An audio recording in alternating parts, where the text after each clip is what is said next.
Hi, I'm Richie. I'm 25 years old and I've struggled with emotional or binge eating since I was 19. But I didn't realize until 2 years ago when I had my worst day and I realized that something very weird was going on. And that's this story. So it was 10,271 calories in 21 hours. It's really crazy looking back, piecing together this timeline using my food logging and my bank statement to see how the binge played out in real time. But giving some context, like from the outside, I was doing well. I'd graduated from Cambridge. I'd started a tech company the year before. I'd become a data scientist. I was interviewing at hedge funds, consulting firms, banks, music labels. But really, I felt like I was living this double life because I'd go from a party where I was, fun and sociable, and then I'd go to being on my own and I'd just binge eat on my own, always in private with such negative, strong emotions. Because inside I felt like a failure. Like I didn't know what I was doing with my life. I felt like the company I'd started the year before had failed. And I myself had just turned 24 and I'd had the darkest birthday.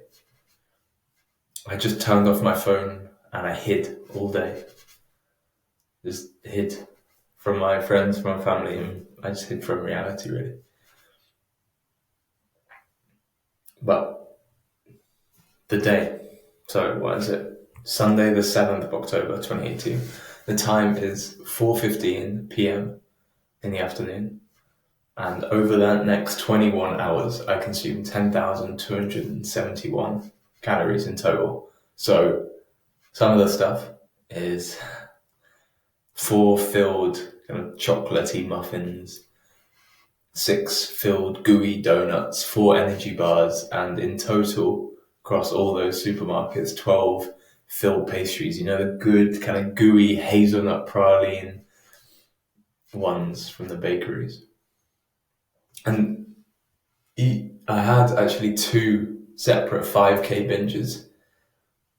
So in total, the 10,000 calories, and each one of those lasted like almost exactly an hour 45.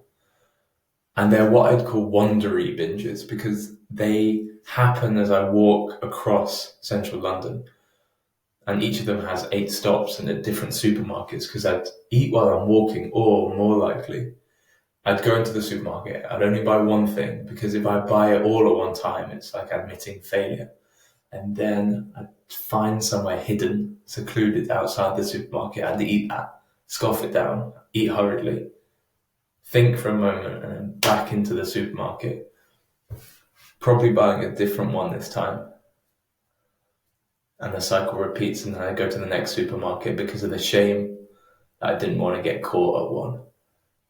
And so you start to hear some of the negative emotions coming out. Like physically after that, I felt awful, obviously. But emotionally, it's the disgust and self-hatred, which is probably the most powerful embarrassment.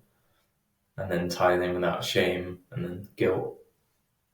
And I think it was that extreme nature that made me realize that something weird was going on.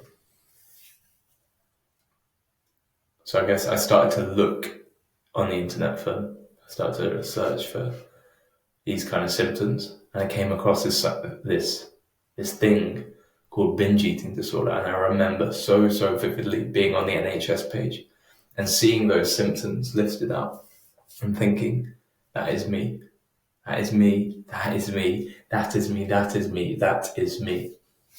Which was super surreal because I thought it was like this internal quirk, and to have it laid out so clearly as in a clinical setting as a thing, like I hadn't realized it was a thing before. It was powerful. But us as men, we have like zero awareness of these things. We're never taught about it. Eating disorders are not something men have. They're not masculine. And I mentioned it to my flatmate. I think something weird's going on. Honestly, zero shame on him, because we just don't get taught this as guys. But he was like, nah, mate, like, you eat a lot. Everyone eats a lot. It's fine. But he would never see the private behavior or the emotional backlash.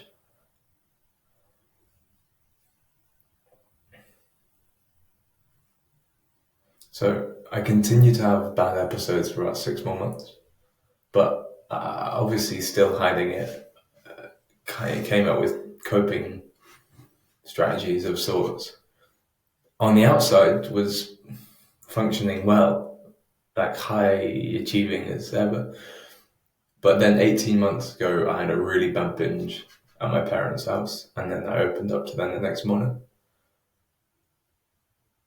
and I started getting CBT therapy, and that was really good.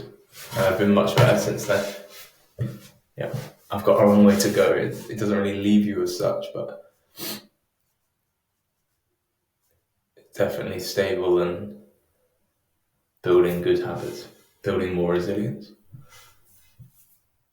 So now it's basically my mission. I'm pretty obsessed to help other men like me who are struggling. And I know you're out there, because it took me 4 years to realize, and then a further 6 months after it got that bad to actually get sorted. And that needs to change. Because you can't get help if you don't realize it's a thing. And you can't get help if you don't think you have that thing. So we need more awareness, because I know it is affecting a lot of men out there who aren't speaking up because it's not manly, it's not masculine, it's shameful. And the struggle is all private. It's all private, you don't share it. So I want to make it easier for guys like me. And hopefully, if you're watching this, guys like you, to get the help that we need. Because I found it very difficult, and I know it can be better. And so that's my mission. And that is what we're going to do. Thank you for watching.